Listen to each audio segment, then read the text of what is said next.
looking at our Chicago Bears, some optimism, some things that we can get excited about, this month, looking at the draft, which is 10 days away at this point.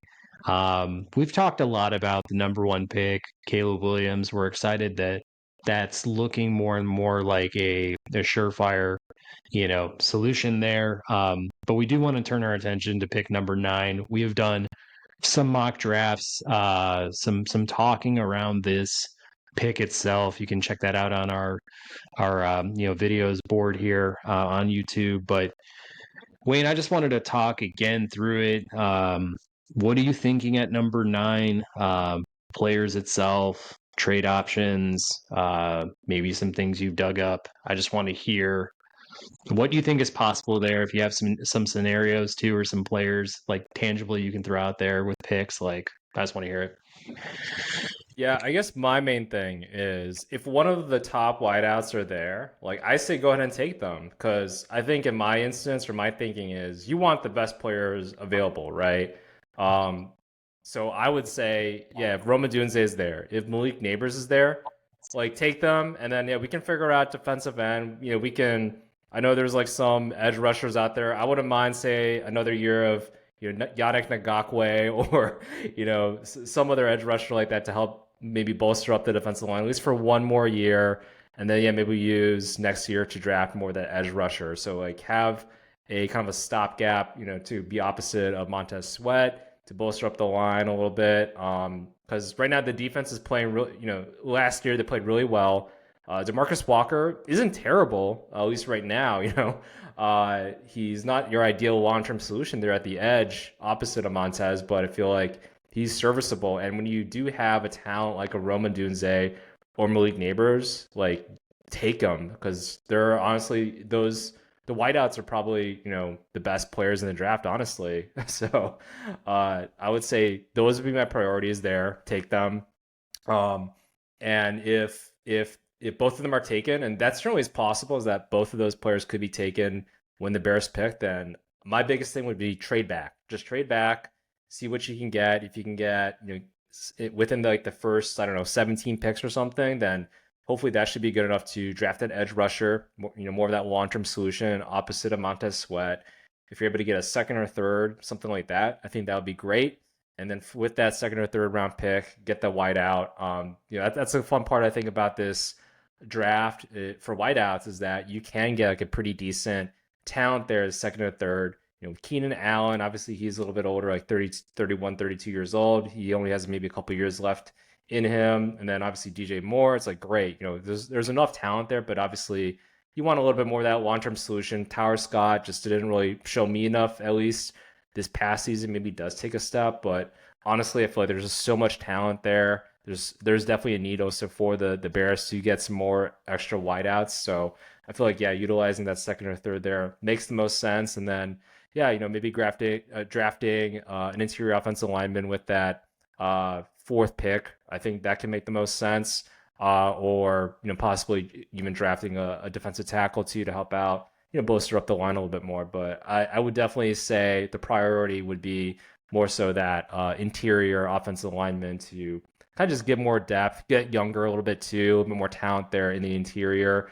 I think there's like a couple 1 or 2 year contracts there in the middle. So I feel like, yeah, that's definitely where there's more of a need there. So that's what I initially think, at least right now, for that. Yeah, is if Roma Dunze or Malik Neighbors there, you got to take them, and then figure things out later afterwards. Put some stopgaps in there for the defense. Yeah, no, I'm on board with that. I feel like the way I kind of lined it up too, I had, like you said, with a wide receiver at 9, Neighbors at Dunze. I even threw Brock Bowers in my number 9 speculation. I was kind of like, if Brock Bowers is there, and he probably will be, might be super interesting. I know we got Cole Kmet, but I think what a lot of people are framing Brock Bowers as is just a playmaker, a pass catcher. Like they're not even viewing him as like your tight end 1 or your tight end 2 in this scenario. It's like he's just a guy who can go out there and make plays. And, whether or not he can do an end around or whether he can, go for a long ball or maybe it's just short passes or something, you're just blocking. Like, I feel like he's just a total weapon out there. So might be interesting to look at that too. But I'm also with you in this whole trade down scenario. I'm not afraid of that.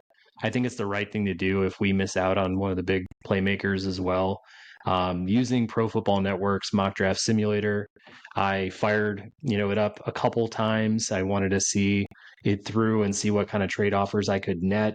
Whether or not they're realistic, take it with a grain of salt. But in the first round of it, I was at number 9, and one of the top 4 quarterbacks that are being projected didn't go off the board. So in a lot of ways, teams were giving me offers that were seemingly for that quarterback that hadn't gone off the board yet. I don't see that being possible, but just some of the offers I was getting from Denver, basically the number 12 in next year's first, from New York Jets, number 10 in a round 4, from Minnesota, number 11, round 1 next year for number 9 in our 75. I passed on all of them just for that simulator because I didn't think it was as realistic. But in the second go around from the Rams, they offered up number 19, number 52, and a third rounder for number 9 so that they could move up and take Dallas Turner. It's possible. It's possible. I mean, maybe a team like that would get hungry to kind of, we've talked about Aaron Donald, like that they want somebody who could be an absolute stud on the defensive line. Like maybe they go ahead and make that jump. But I guess for the sake of just walking through some of this trade down scenario, I was able to get Jared Verse at number 19. And then at number 52, Darius Robinson was still on the board here.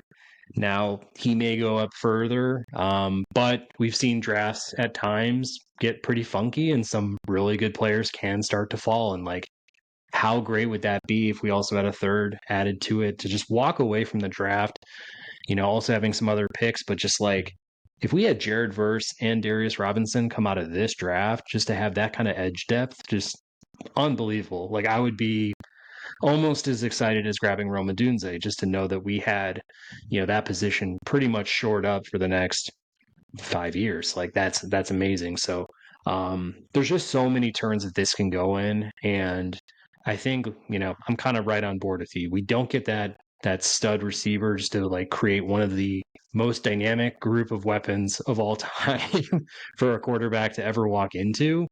Then let's look at that trade down. Hopefully, he can get like at least maybe a back end first, maybe 2 seconds or something like that in this year's draft, just to build that depth because we still, obviously have needs and injuries can happen throughout the league. So we will definitely need to have some guys there in reserve. But no, I'm totally on board with you. Yeah, I mean, it'll be interesting what happens. I think obviously in the first like 5 picks there, right? Because I think there's a lot of projections that the Vikings are obviously going to try to go up there, get JJ McCarthy, like offer their first their 2 first round picks there. If that doesn't happen, like that certainly can open things up. If JJ McCarthy and or Bo Nix, right? If they kind of fall around to where the Bears are picking, like that would be great for the Bears. That's, potentially that gets just a lot more bidders out there for, whether it is, I don't know, the Vikings if they want to trade with us or, for Bo Nix. I know obviously the Denver Broncos, they're kind of desperate for the quarterback. But that being said, they don't have the most draft capital and, are they willing to give up the haul for that? That's a whole nother story too.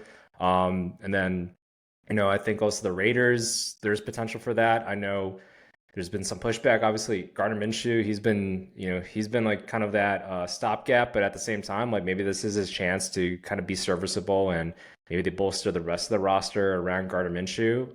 It's totally different circumstances there, but I think the key thing from the Bears fans' perspective, if JJ McCarthy or Bo Nix, right, if they are there at 9 spot, I'm anticipating a trade, and I'd be disappointed if there wasn't a trade of some sort, kind of out of that 9 slot for, potentially a pretty good haul for, second or third rounders in there. So, but yeah, I would love to see some sort of trade back like that there. And yeah, get a Jared Verse. Darius Robinson, I feel like all the tape I've seen on him, he just looks awesome. Like he seems like he can manhandle most like NFL players right now. So which I think is great there. So but yeah, like any player, any type of player like that, I feel like would be great. Opposite of Montez Sweat here. But yeah, keeping an eye out what the Chargers do, what the Vikings do. I think that should impact. I think obviously what the Bears do at number 9 there. Yeah, I think the Chargers would be foolish to draft in that spot. I mean, unless Marvin Harrison was to fall to them for some Hmm. reason, I feel like they have so many holes that they really got to get, um, I think as much depth as they possibly can in this draft. But I guess to your point on Bo Nix, do you actually think at 9, let's say the 4 quarterbacks go above with JJ McCarthy, May, Daniels, and obviously Williams? Do you think that there would be a market at 9 for Nix? That's where I'm hesitant. Like it doesn't seem like there is, right? And I feel like that's where the Broncos feel very comfortable just sitting back and like letting the draft come to him or letting the draft come to them essentially there. So, um, would I be surprised if he goes past the Broncos? Yeah. But then if I'm the Broncos, then I'm like, can we wait till the second round? Like, is that a possibility? Or will there be some of these other teams that are like, you know what? Yeah, maybe I have an aging, I don't know, Matthew Stafford, and maybe I'm thinking about, potentially using another pick or using your first pick because, hey, Sean McVay, he's trying to think long term, right? I don't know exactly what's happening over there. If I'm the Rams, I wouldn't do it, but who knows? Maybe something crazy like that does occur, and they think about a sequential plan for Matthew Stafford. Like things like that could occur. I don't know, Geno Smith. I know that's been tossed around too. Pacific Northwest. If Bo Nix were to kind of fall that range, is that something? Again, I don't know exactly, but yeah, like if I'm the Denver Broncos and he's right there, like Bo Nix, like he fits the system, I think, to the T what Sean McVay kind of wants, right? Gets the ball out pretty quickly and pretty accurately as well. So, if I'm him, I would take, if I'm them, I would take him for sure. But, you know, if I would be also open to maybe trading back again if he does fall to me, right? Because I think we talked about this in our mock draft previously. I feel like the the possibilities of another team drafting him in the first round, it's a little low compared to I think all the other talent that some of these other teams need, right? Yeah. And we've seen crazier things happen on draft day. I mean, look at what the Bears did to, you know, get in position to get Mitchell Trubisky. It was like we were Yeah. making some crazy, decisions at that point because we were so stressed on just making sure we got the right franchise guy at the time. And like maybe Denver is that team that starts to panic a little bit, sees number 9 coming and just calls the Bears and goes, hey, we can get you, just a few spots down here. We'll pad, your draft capital for this draft or next year's or whatever. And just make sure we get our guys. So it's totally possible. And, JJ McCarthy is, rose up the ranks so much recently that, we were looking at him as a second rounder, before the combine and even probably before the CFP took place. And like, look where he is now. So something could maybe happen in the next 10 days or so. Like, we just don't know. So, yeah, we'll just have to see. But yeah, looking forward to this draft. We got 10 days to go. We'll probably have a touch more of coverage, next week on it right before the draft comes. But yeah, overall, Wayne, I don't know if you had any other thoughts on this topic or NFL overall, but you know, basically that's just our, round robin coverage of all sports. Yeah, I mean, hey, look, let us know if you kind of like this format. Like, we're definitely all kind of open to experimenting, but yeah, I think with regards to this draft, I'm always excited. I feel like there's like basically a whole different economy and a whole different kind of thinking that happens, come draft time, right? Like you're thinking about trading picks, you're thinking about team needs and such, whereas like the regular season, it's like, oh,